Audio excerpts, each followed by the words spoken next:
Late this afternoon, DeKalb County Commissioners recommended approval of a new budget without a tax increase. But the proposal includes major spending cuts. The chief executive officer of the county says it will absolutely mean a reduction in services for DeKalb residents. Investigative reporter Jody Fleischer has been following this budget process. She's live now in Decatur with a closer look at the specifics. Monica, the way this process works is the commissioners decide how much money goes into the budget and they divvy it up among all of the departments. Then the CEO gets to actually decide on the specific spending. Now, he says the county needs a tax increase to stay afloat. Now that it looks like he isn't going to get one, he'll have to make it work.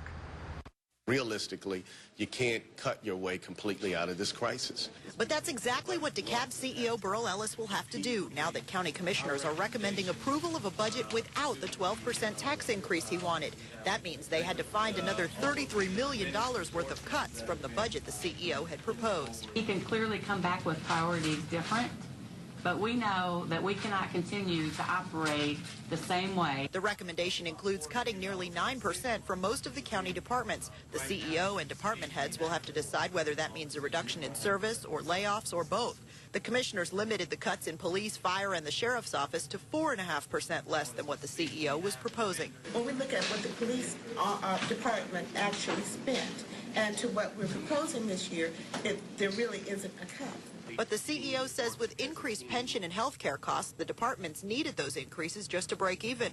Other big changes include the full privatization of the county ambulance service, which will ultimately reduce the fire department budget even more.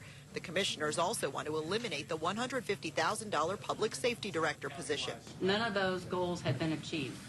So if we've got to start taking positions, that's one we're going to take a position on. They also added back 5 recreation centers the CEO suggested closing. The CEO says without a tax increase, it all doesn't seem possible. Without that, we're going to see our services severely impacted and our quality of life diminished.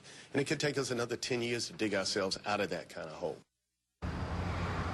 Now, this latest recommendation will go to the full county commission for a vote on Tuesday. The CEO has not yet said whether he will veto any parts of it, but he does have the option to do that.